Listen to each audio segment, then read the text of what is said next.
Bismillahirrahmanirrahim. Assalamualaikum warahmatullahi wabarakatuh.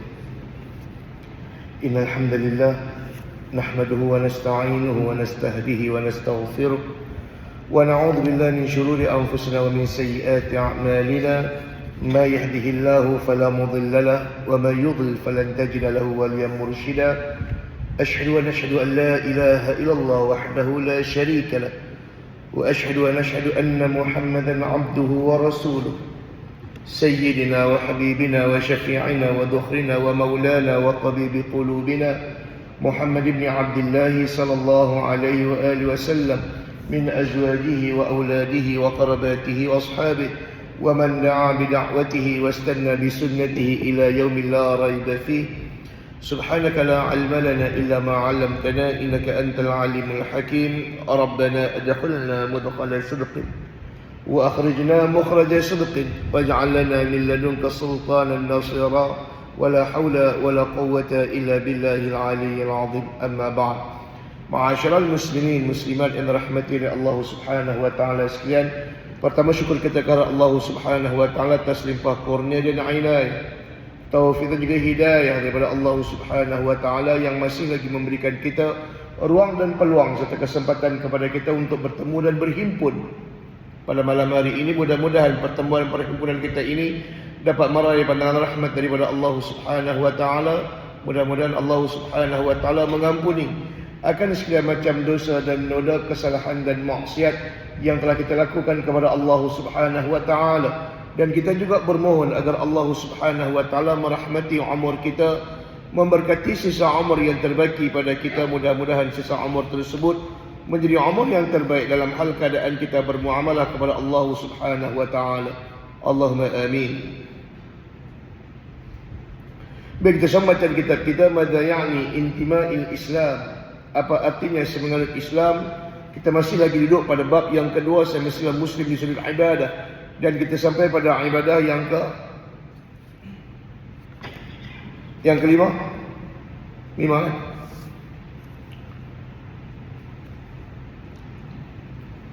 Bismillahirrahmanirrahim.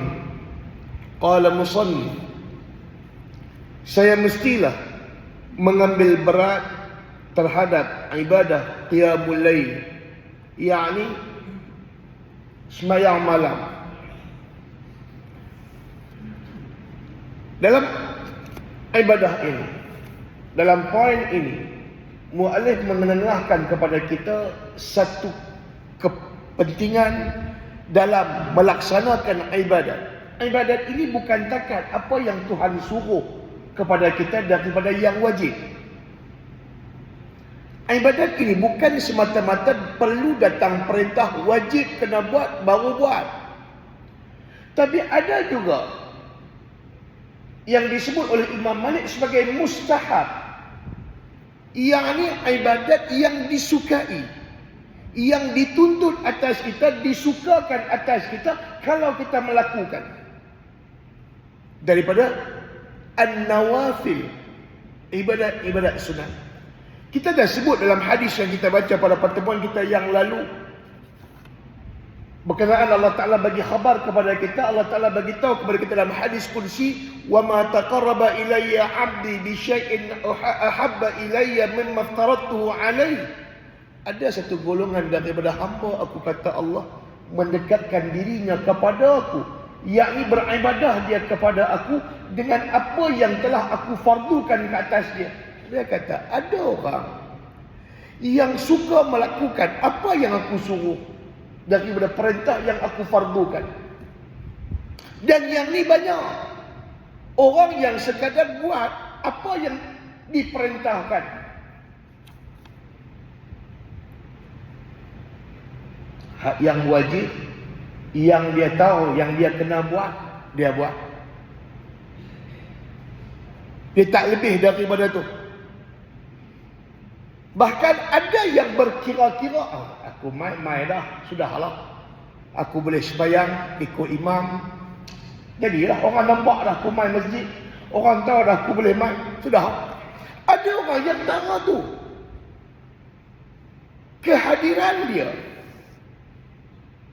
dalam ibadat ini hanya sekadar Hak kita sebut dalam patah Melayu, ibarat melepaskan batu di tepi tangga. Dia takat main, buat, sudah. Hak kata nak boleh lebih, hak kata nak boleh tambah, hak ni dah. Kata Allah, ada daripada kalangan hamba aku, taqarraba ilayya 'abdi bi syai'in bi syai'in ahabba ilayya mimma aftaratuhu alaih, yang mendekatkan dirinya kepada aku dengan benda yang aku perintahkan, yang aku fardukan atas dia. Dia takat semayang, dia takat puasa, dia takat pergi haji, dia bayar zakat. Aduh. Adapun ibadat-ibadat lain yang perlu diberikan perhatian daripada ibadat sunat, daripada yang dituntut dalam agama, daripada yang sunat-sunat. Hak ni berlebih kurang. Allah sunat saja. Allah duduk kat mana pun boleh dengar. Ada orang dia ambil pendekatan macam tu. Umpama kita ambil contoh majlis ilmu. Bagi dia majlis ilmu ini dengar cukup. Bagi dia mendengar bukan pengajian, sekadar mendengar. Dia tak rasa bahawa dia perlu hadir. Dia tak rasa dia perlu duduk dalam majlis tersebut. Dia rasa yang penting aku dengar. Kalau tak, Nabi tak sebut julusuka sa'atan fi majlisil ilmi khairul laka min alfi atli raqabah. Kalau tak, Nabi tak sebut satu saat kamu duduk dalam majlis ilmu lebih baik bagimu daripada memerdekakan 1000 orang hamba abdi. Nabi sebut secara jelas, julusuka, duduknya kamu fi majlisil ilmi, dalam majlis ilmu. Bukan Nabi suruh dengar. Nabi suruh duduk dulu. Hari ini kan orang, dia suka buka YouTube, dia dengar TikTok. Dia tak rasa dia perlu hadir dalam majlis ilmu.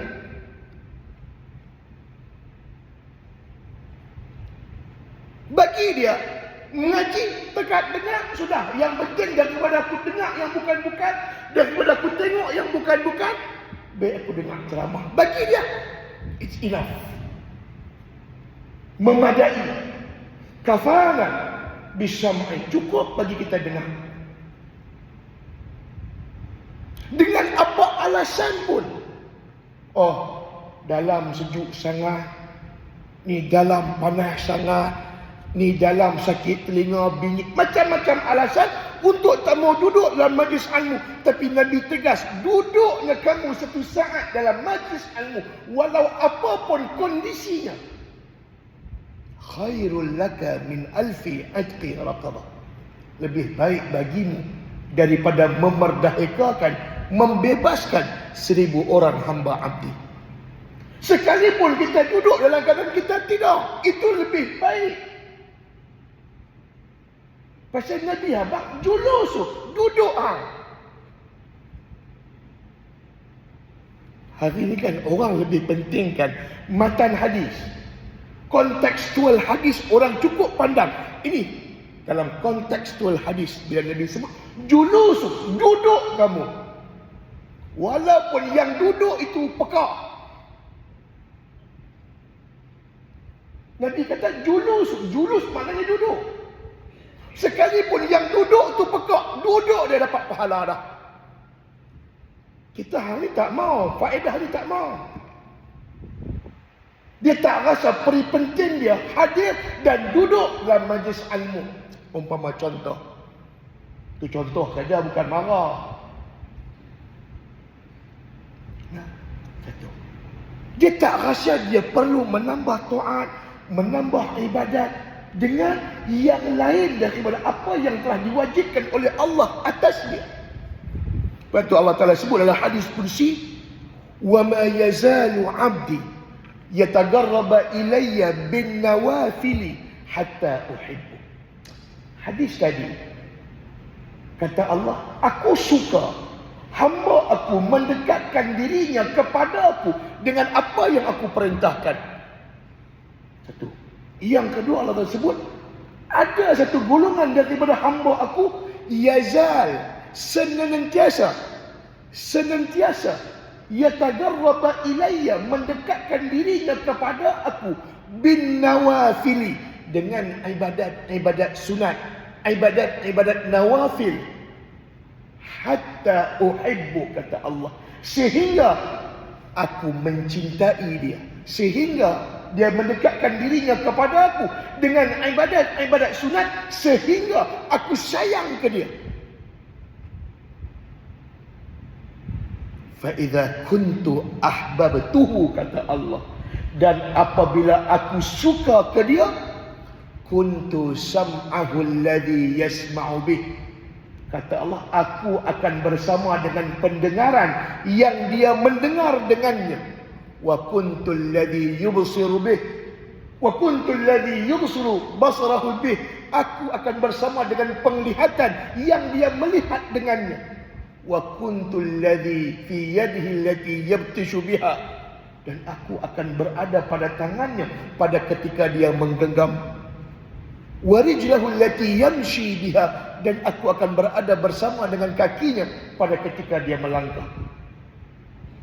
Wa in sa'alani la'utiyan, bila orang yang aku cinta, orang yang aku sayang, sa'alani, kata Allah, minta kepada aku, la'utiyanna, nescaya akan aku bagi. Wa in ista'adani, dan kalau dia minta berlindung daripada aku, la'u'idhanna, nescaya akan aku lindung dia.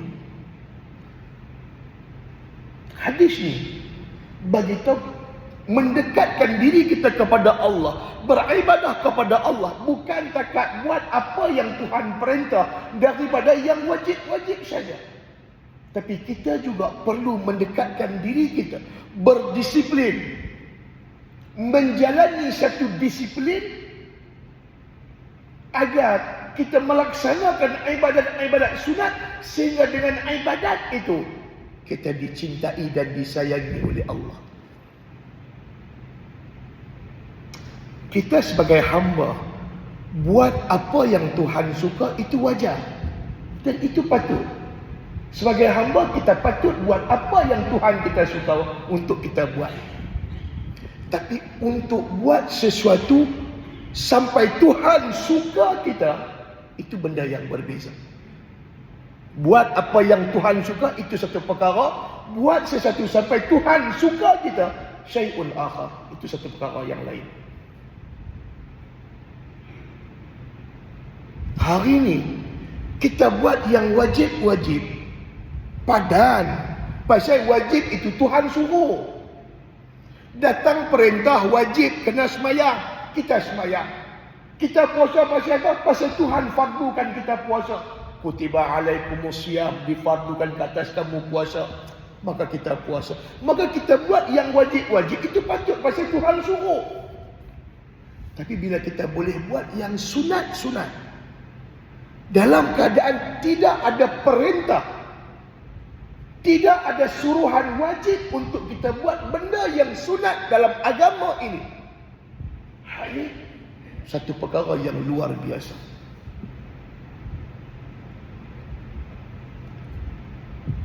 Kita dekat rumah ada anak ni mangkit semayang, sebut kena suruh mangkit, baru mangkit semayang.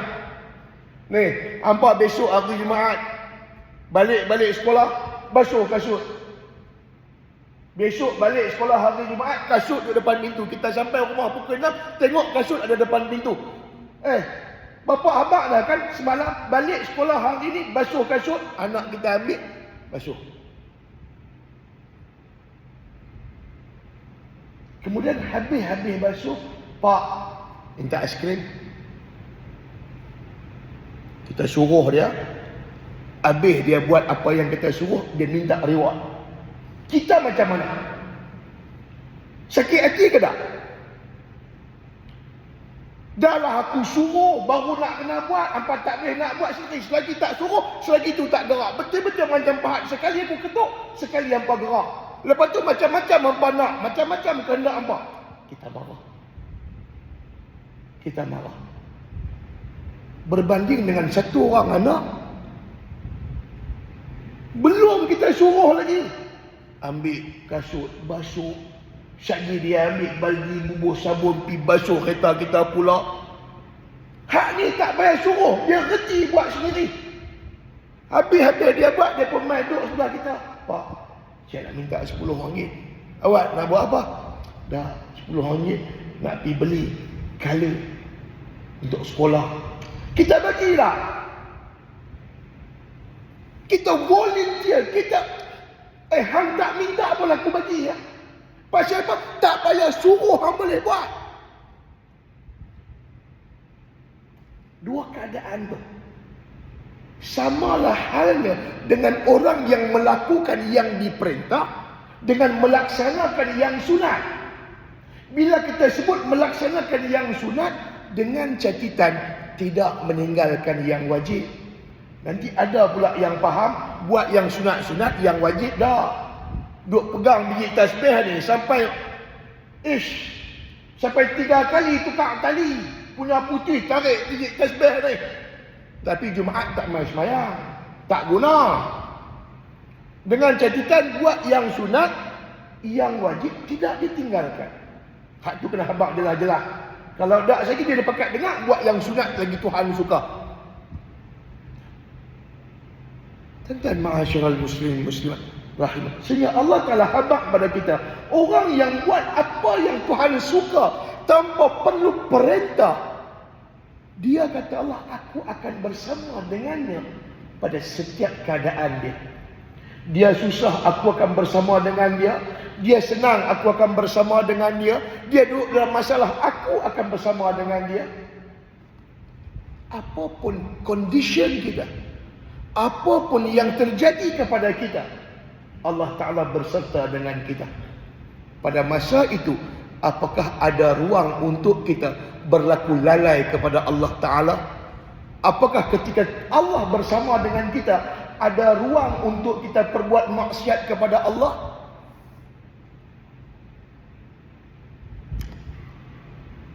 Yang ni. Dan di antara benda yang Tuhan tak suruh, qiyamul lail. Qiyamul lail, asal makna qiyam, berdiri. Al-lail, malam. Berdiri malam, bukan mangkit pergi kencing. Diri malam dengan maksud ibadat. Fatahajjat bihi nafilatan, kata Allah. Mangkit pada waktu malam, tahajud sebagai ibadat sunat. 2 rakaat minimum. Boleh laksanakan sampai 12 rakaat tahajud. Kemudian ada masa lagi kita bahasa keinginan tidak memerlukan rehat yang lebih, sambung. Kita ada sembahyang sunat tasbih malam 4 rakaat 1 salam. Memastikan dalam 4 rakaat itu mesti mencukupi 300 tasbih, menyamai 1 rakaat 75 kali tasbih. 75 kali 4 rakaat 300. Cukup bilangan 300, maka solat itu dipanggil solat sunat tasbih. Digalakkan. Ataupun sembahyang sunat mutlak. Tak tahu dah nak buat apa, Allahu Akbar saja aku sembahyang sunat 2 rakaat. Apapun namanya, sembahyang sunat hajat, sembahyang sunat agar dimudahkan kematian sakaratul maut, sembahyang apapun bentuk yang tidak datang dalil yang jelas tentangnya. Apa kita buat sembahyang hajat, sembahyang taubat, apalagi sembahyang yang tak ada dalil ini, dia termasuk daripada sembahyang sunat mutlak. Cukup dengan niat aku sembahyang 2 rakaat kerana Allah Ta'ala. Apapun nama kita bubuh dalam agama, dia panggil sunat mutlak. Dia tak lebih daripada itu dan tak kurang daripada itu. Sunat mutlak, sembahyang. Habis berhenti, penat sembahyang, rehat pula baca Quran, duduk. Penat biji mata, berpinau-pinau baca Quran, pejam biji mata, tarik biji tasbih. Ibadat sunat pada waktu malam, baik daripada sudut kesihatan, apatah lagi daripada sudut agama, Mangkit pada waktu malam dengan makna 2/3 waktu yang terakhir daripada malam. 2/3 yang terakhir daripada waktu malam. Kalau waktu malam tu kita ambil ada berapa jam? 6 jam kita ambil contoh. Daripada pukul 11 sampai pukul 5. Betul? Contohlah 11 sampai pukul 5. Bagi kita itu waktu malam. Betul-betul malam, mana kita tak mau keluar. Nak rehat. 2/3 daripada 6 jam tolak 4 jam. 11, 12, 1, 2, 3. Bermulalah 2/3 yang terakhir daripada malam. Masuk pukul 4, masuk pukul 5. Ataupun pukul 5, pukul 6. 3, 4:30, 5:30, 3:30, 4:30, 5:30.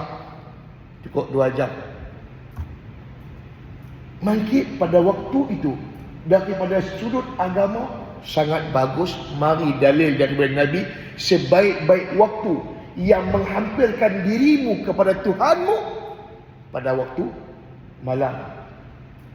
Pada masa itu, wan nasi niyam, kata Nabi, manusia sedang tidur, kita mangkit qiyam. Orang sedang niam tidur, kita mangkit qiyam. Itu waktu yang terbaik. Kalau kita ada hajat, kita ada permohonan, pada waktu itu kita akan lebih khusyuk dalam meminta. Kita akan lebih khusyuk dalam meminta. 2/3 malam yang terakhir sunyi antara kita dengan Tuhan. Ada dosa kesalahan kita yang lalu. Ya Allah, aku pernah berlaku lalai kepadamu, ya Allah. Hati aku pernah liar daripada ingat kepadamu, ya Allah. Maka jadikanlah hatiku sebagai hati yang mengingat kamu, ya Allah.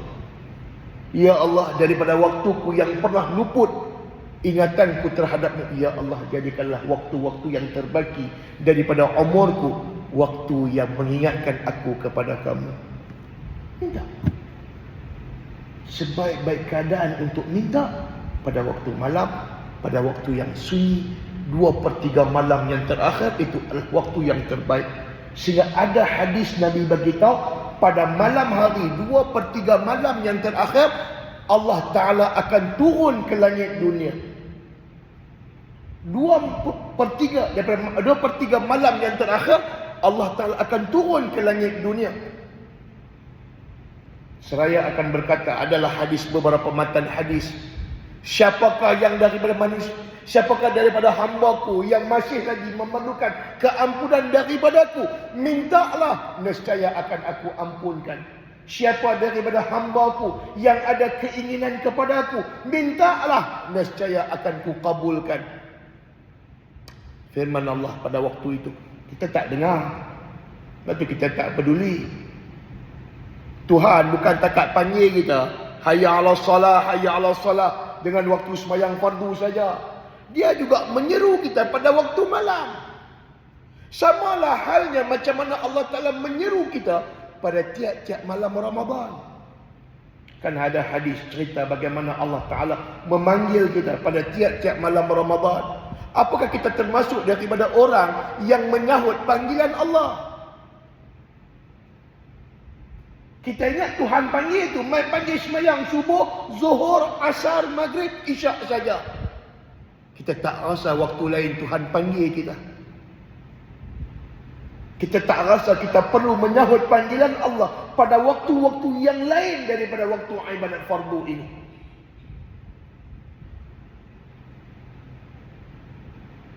Tapi tuan-tuan ma'asyiral muslimin, untuk boleh istiqamah dengan ibadat malam ini, dia bukanlah mangkit satu hari hang boleh ibadat, hang boleh mangkit seminggu hang boleh ibadat.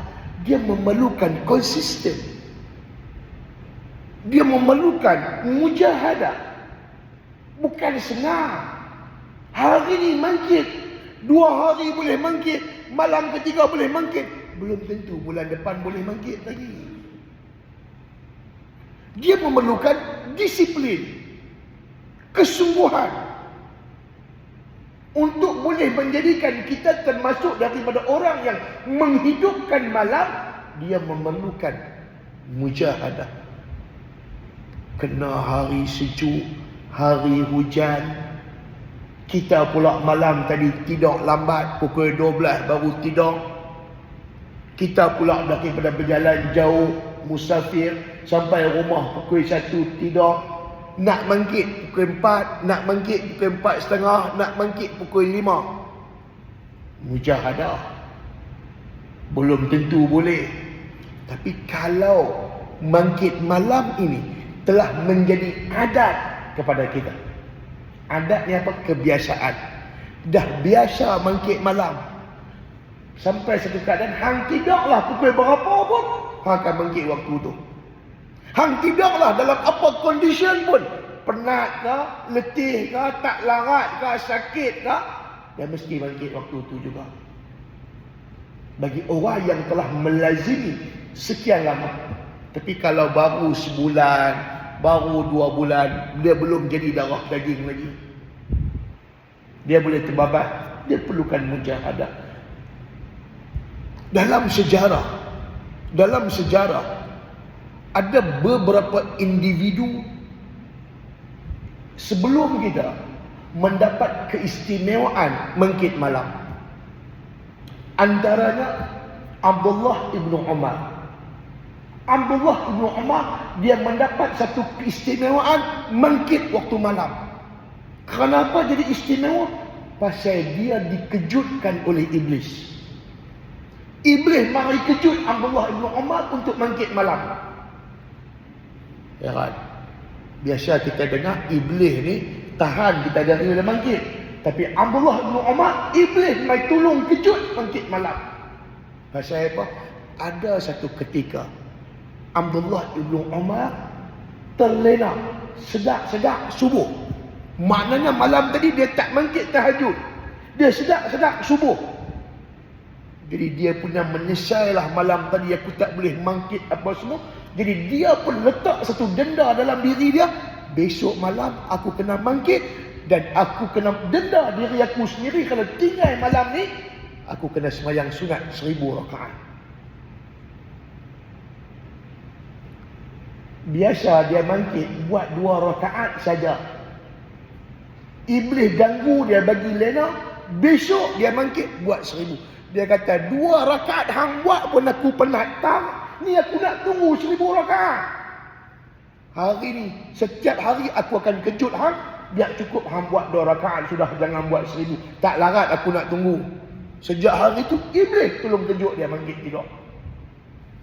Bangkit tahajud. Tara tu kita jangan tunggu iblis. Jangan tunggu iblis hak duduk sebelah kita saja. Bang, tumbang.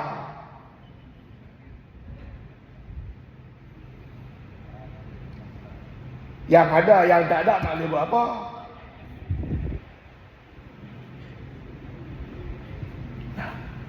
Aduh. Jangan nak tunggu iblis kita ni. Allah, main lambat sikit tidur. Tak boleh bangkit dah.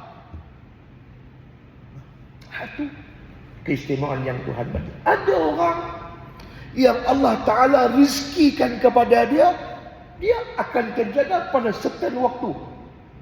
Dia duduk tengok 3-4 hari ni, waktu tu dia terjaga, waktu tu dia terjaga. Kita kadang-kadang tak sedar. Ada ketika Allah Ta'ala rizkikan kita bangkit malam, dijagakan kita.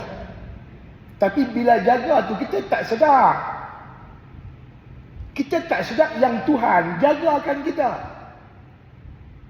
Jadi bila kita alpa tentang nikmat yang Tuhan bagi pada kita dan kita tak mensyukuri nikmat boleh bangkit itu, akhirnya Tuhan tarik. Tuhan tak kejut kita lagi lah. Betul, orang yang boleh bangkit malam, bangkit tu, puji Tuhan, pergi ambil wuduk, sembahyang 2 rakaat. Minimum sembahyang 2 rakaat. Kalau dah Allah Ta'ala tak akan memberi rezeki kepada kita daripada bangkit malam ni. Bangkit malam ni rezeki Allah Ta'ala bagi anugerah. Bukan semua orang dapat. Bukan semua orang yang tidur boleh bangkit malam. Maka siapa yang boleh bangkit malam, itu rezeki. Ada ketika Tuhan kejut kita dengan terperanjat. Dan tidur bilik kita sebelah jalan. Kereta mana tak tahu jalan, tekan horn, kita terkejut. Serta sedap. Dengar kucing dekat dapur bergaduh, kita tersedak, terjaga. Tuhan nak kejut kita dengan pelbagai cara. Kadang-kadang orang rumah mengigau ditendang dengan kita, terjaga. Yang tu yang lawan tu, jaga. Jadi macam-macam cara Tuhan kejut, tapi kita tak sedar. Kadang-kadang Tuhan kejut kita dengan cara nak terkencing. Kita tak rasa itu Tuhan kejut kita. Yang pada masa itu Tuhan sedang panggil kita. Kita tak rasa. Sehingga kita melepaskan peluang itu dengan kembali tidur. Sedangkan menurut Nabi SAW, 2/3 malam yang terakhir itu di antara waktu yang mustajab doa. Waktu yang mustajab doa. Hari-hari kita jumpa waktu mustajab doa. Kita duk sibuk nak pergi Mekah, nak duduk depan Hajar Aswad, duduk nak bergantung di pintu Kaabah Multazam, nak sembahyang belakang mihrab, belakang hijir makam Ibrahim. Kita sibuk nak berdoa di antara rukun Yamani dengan rukun Hajar Aswad. Kita sibuk nak berdoa di atas bukit Safa dan juga Marwah. Kita lupa Tuhan anugerahkan kita tiap-tiap hari waktu mustajab doa.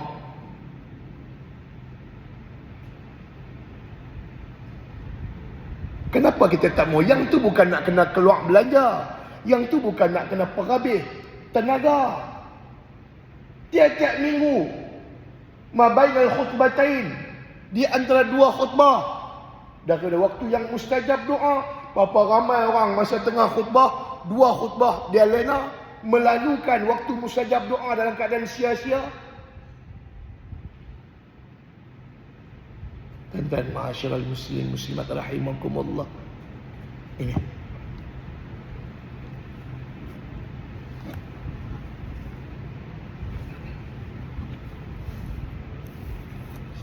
kita bagi laluan pada azan isyak terlebih dahulu, insya-Allah.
Tuan-tuan ma'asyiral muslim muslimat rahimakumullah. Kita sebut tentang bagaimana Allah Subhanahu wa taala dan agama ini menggalakkan kita untuk bangkit buat ibadah pada waktu malam. Kerana beberapa kelebihan padanya. Daripada sudut agama, daripada sudut pandang agama, Allah Ta'ala sebut tentang kelebihan waktu malam ini bangkit buat ibadat, umpama firman Allah Ta'ala dalam surah Al-Muzammil ayat yang ke-6, ba'da a'udzubillahi minasyaitonir rajim, inna nasyi'atal laili hiya ashaddu wat'a wa aqwamu qila, yang artinya sesungguhnya bangun di waktu malam adalah lebih tepat untuk khusyuk, dan bacaan Al-Quran pada waktu itu lebih berkesan. Kata Allah, di antara kelebihan bangkit malam buat ibadat kerana waktu itu mudah untuk khusyuk. Kita bukan nak pikir dunia dah pukul 3, 4 pagi ni. Pukul 4 pagi ni orang tak ingat dah nak kena tosir garing. Pukul 4 pagi ni orang tak fikir nak kena pasembah. 4 pagi dah. Jadi pada masa tu kalau dia buat ibadat mudah untuk khusyuk. Kita pukul 4 pagi. Ini bukan cerita orang shift malam lah. Cerita dia orang yang kerja normal pukul 4 pagi ni dia bukan fikir nak pergi kerja lagi. Kalau dia menggigit pun dia kata awal lagi. Masuk kerja pukul 8. 7.30 baru keluar dari rumah. Pukul 4 ni awal lagi. Pukul 4.30 ni too early. Jadi kita disuruh untuk buat ibadat pada waktu itu kerana kelapangan daripada nafsu. Pukul 4 pagi ni pun nafsu tak ada dah keinginan untuk cari dunia, untuk fikir kawan-kawan. Pukul 4 pagi orang tak fikir dah. Pukul 4 pagi keluar nak pergi duduk rumah kawan, nak bersembang. Pukul 4 pagi ni orang cerita nak buat ibadat saja. Walaupun ibadat tu duduk atas gatil. Ibadat. Orang bukan nak fikir yang bukan-bukan dah. Kerana waktu itu kita lebih mudah untuk khusyuk. Sebagaimana Tuhan sebut asyaddu wat'a. Malam ni kata Allah asyaddu wat'a, lebih tepat untuk khusyuk. Khusyuk ni kalau kita minta waktu tu sungguh-sungguh permintaan yang keluar daripada hati kita. Hari ni lepas sembahyang angkat tangan doa-doa kita ni, kadang-kadang apa yang terlintas, apa yang teringat. Kan kita baca lepas sembahyang sunat ba'diyah, kita baca doa Allahumma ighfirli. Apa semua, apa yang terlintas dan kita teringat. Tapi kalau waktu malam ni, kadang-kadang dia lebih spesifik. Dia lebih khusus. Waktu malam ni.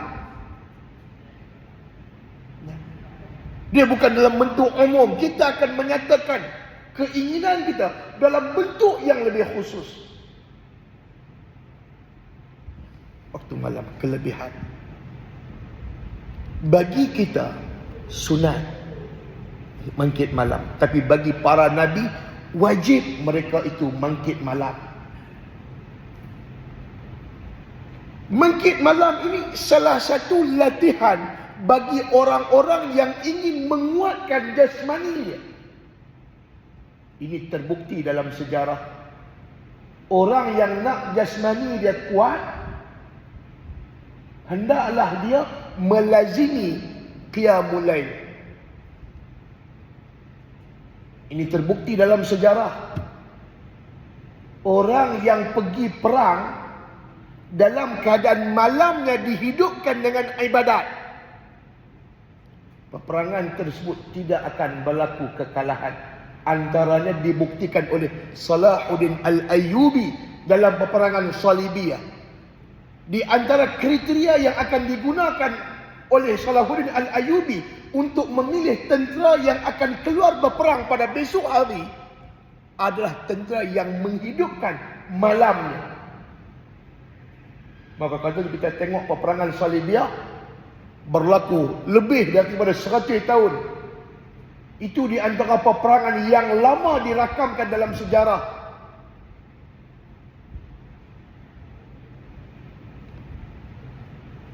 Orang yang boleh menghidupkan malam dengan ibadat, orang yang sedang menghidupkan jasmani dia. Ini terbukti daripada sudut sains. Kita jumpa pakar-pakar tulang, orang-orang yang ada penyakit sleep disc. Orang yang ada sakit sleep disc, dia bangkit waktu malam dan dia ambil uduk pada waktu tu. Sleep disc ni, kalau ikut sains, ikut medik, apa sebab? Terimpitnya urat. Sleep disc antara sebab menghimpit urat, itu yang jadi sakit.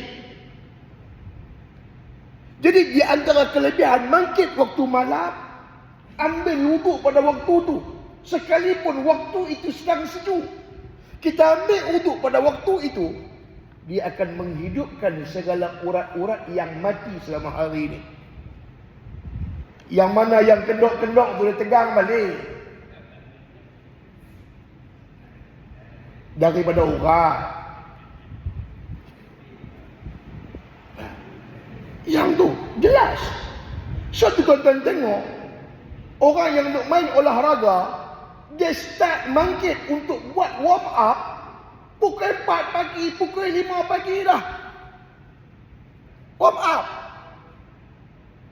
Pasal itu antara kelebihan orang yang nak jaga jasmani. Islam bila suruh kita bangkit malam, pasal dia nak kita jadi orang yang kuat. Rohaninya kuat, jasmaninya pun kuat. Bukan takat keinginan saja kuat.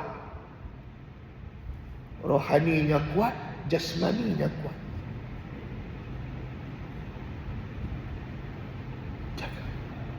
Samalah halnya dengan puasa pada siang hari.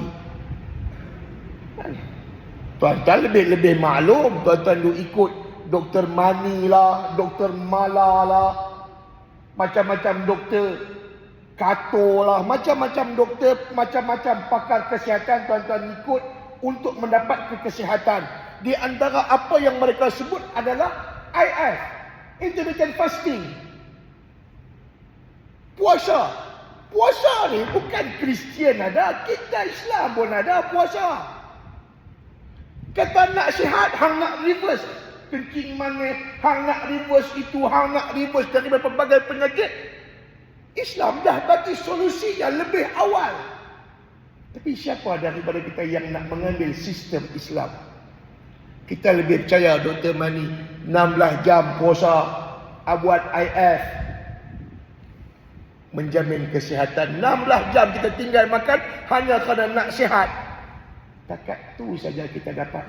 Tapi kalau 16 jam kita tinggalkan makan untuk cari keredaan Allah, pahala kita dapat, syurga kita dapat, sihat pun kita dapat.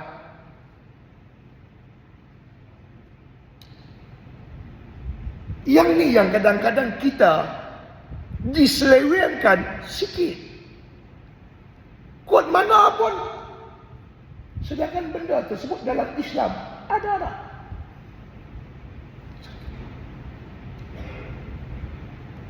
Dan Allah Subhanahu wa taala menerangkan sifat hamba-hamba yang mukmin, orang-orang yang sungguh-sungguh beriman kepada Allah ini.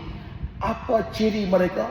Apakah mereka hanya orang yang mengaku beriman, amanna billah, amantu billahi rabba wa bil islami dina wa bi muhammadin nabiyya wa rasulah? Apakah itu orang yang beriman? Tuhan sebut di antara ciri orang yang beriman, yang sungguh-sungguh beriman kepada Allah, kanu qalilan minal laili ma yahja'un wa bil asharihum yastaghfirun.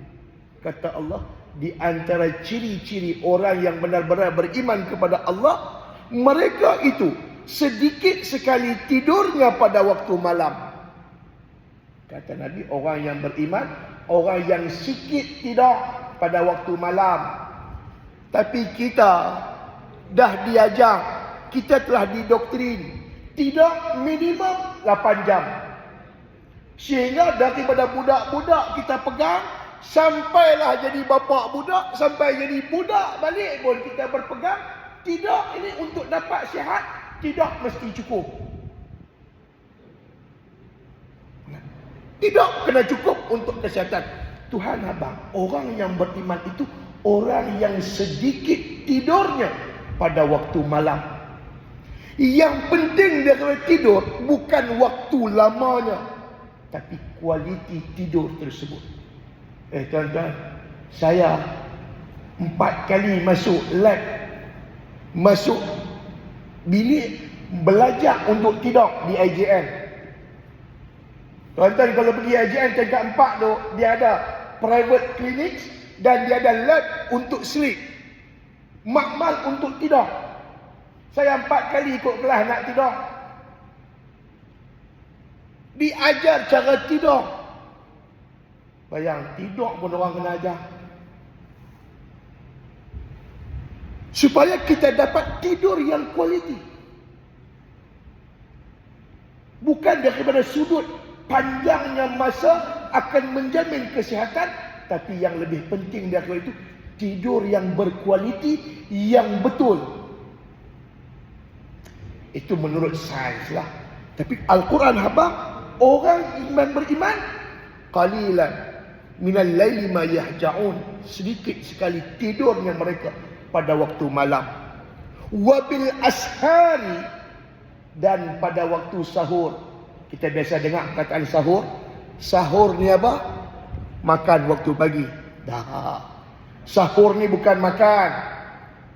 Ini juga salah faham kita. Kita bila bulan puasa mangkit sahur, mangkit untuk makan. Tuhan sebut wabil ashari, dan waktu sahur. Apa orang beriman ini buat? Mereka makan? Dah. Kata Allah wabil ashar, dan pada waktu sahur, hum, orang-orang yang beriman ini yastaghfirun, memohon ampun, istighfar kepada Allah. Waktu sahur bukan waktu makan. Waktu sahur waktu minta ampun kepada Allah. Maksud sahur ni apa? Ulama bagi predikat yang mengikat waktu sahur. Waktu malam ini, daripada awal maghrib, daripada masuk maghrib sampailah dekat nak subuh, dipanggil waktu malam.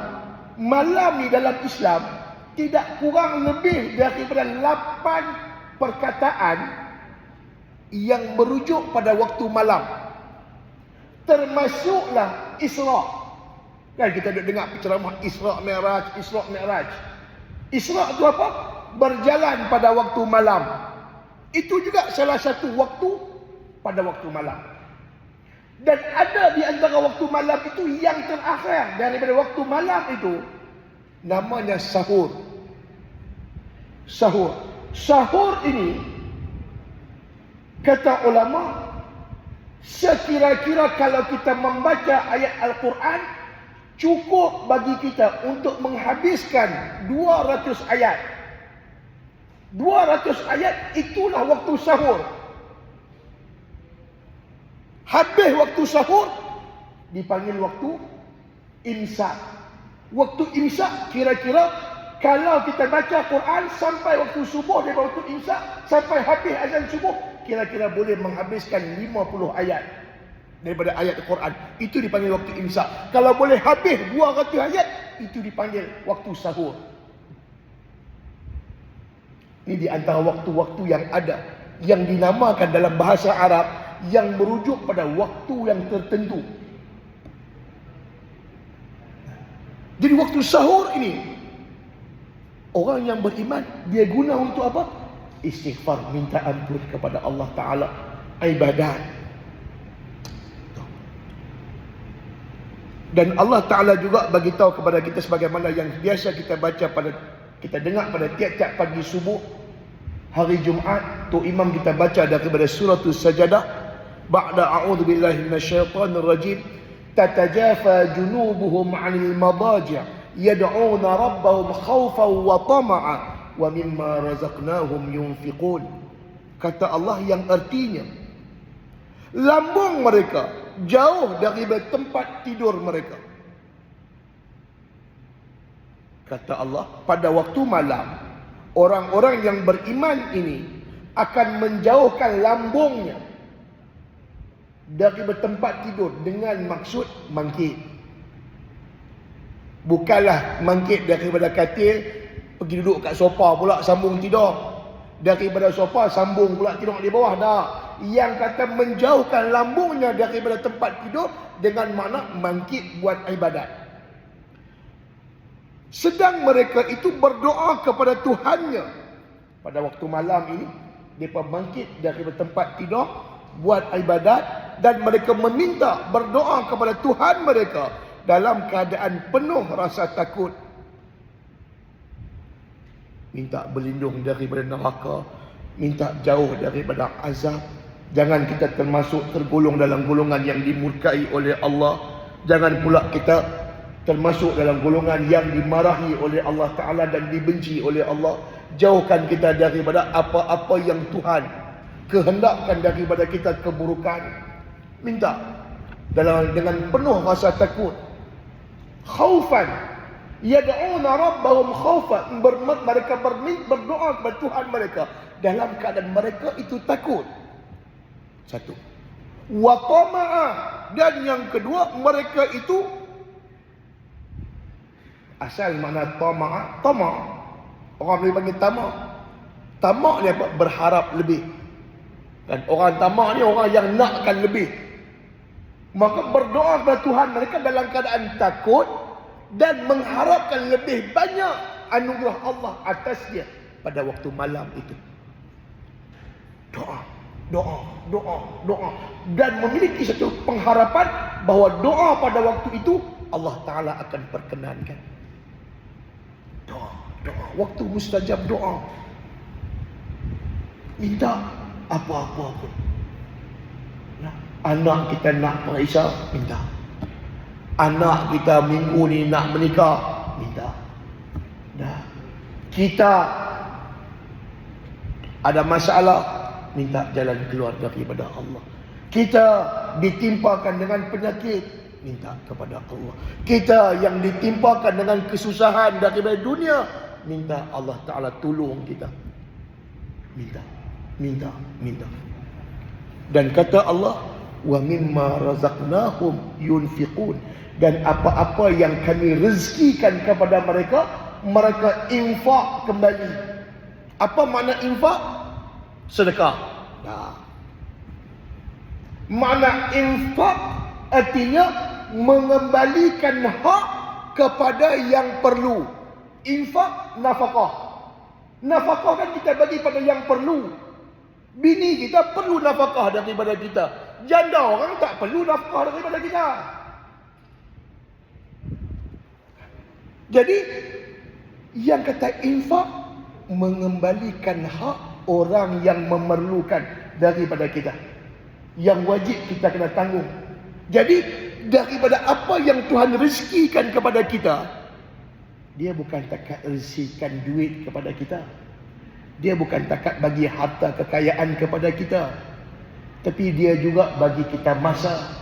Yang daripada masa ini ada makhluk-makhluk di sekeliling kita yang memerlukan masa kita. Isteri kita memerlukan masa kita, anak-anak kita memerlukan masa kebersamaan dengan kita, jiran tetangga kita memerlukan masa kebersamaannya dengan kita. Tuhan bagi kita masa, maka masa itu tunaikan pada orang yang memerlukan. Hang jadi pakar rujuk, hang jadi tempat rujuk. Jadi masa hang orang perlu untuk merujuk. Janganlah dah pegang jawatan dalam kampung, sibuk nak jalan sana, berjalan sini, orang dalam kampung terkapai-kapai. Maksud dia apa? Hang kot mana pun ada hak hang perlu tunai. Paling-paling tidak dengan jiran tetangga kita, Ada kematian yang perlu kita lawati, lawat, pergilah. Kan itu hak jiran. Hakul muslim alal muslim. Kan tuan-tuan mengaji. Hak seorang muslim kepada seorang muslim. Ada berapa? Ada 5 hak. Kalau dia sakit kena ziarah, kalau dia mati kena hadir. Hatta dalam agama, hak seorang muslim, kalau dia bersin, kan? Betul? Iza syatima ahadukum fayahmadillah. Sampai kalau sahabat kita bersin, maka kita perlu mendoakan dia. Itu hak dia. Dia yang bersin, dia sebut alhamdulillah. Hak kita kepada dia perlu mendoakan. Sampai macam tu hak orang Islam kepada orang Islam yang lain yang perlu tunai. Sampai bersin tu pun ada bahagian dalam agama. Jadi wa mimma razaqnahum yunfiqun, dan daripada apa yang kami rezekikan, kami anugerahkan kepada mereka, mereka infak, gunakan pada tempat yang sepatutnya, pada tempat yang layak dan berhak mereka guna. Tuhan bagi kita kesihatan, dengan kesihatan kita bantu orang. Tuhan bagi kita kemampuan daripada fizikal, dengan kemampuan fizikal kita tolong orang. Apa pun bentuk, ada hak yang perlu kita tunaikan. Kata Allah, wa mimma razaqnahum yunfiqun. Dan apa yang kami anugerahkan kepada mereka, sebahagiannya mereka berikan kepada yang layak. Itu di antara kelebihan kita bangkit malam, keperluan kita menjaga ibadat pada waktu tengah malam, pada waktu yang sunyi. Dan itu bukanlah semata-mata itu saja waktu untuk kita buat ibadat. Di dalam amalan-amalan sunat yang baik dikerjakan, bukan sekadar qiyamul lail sahaja.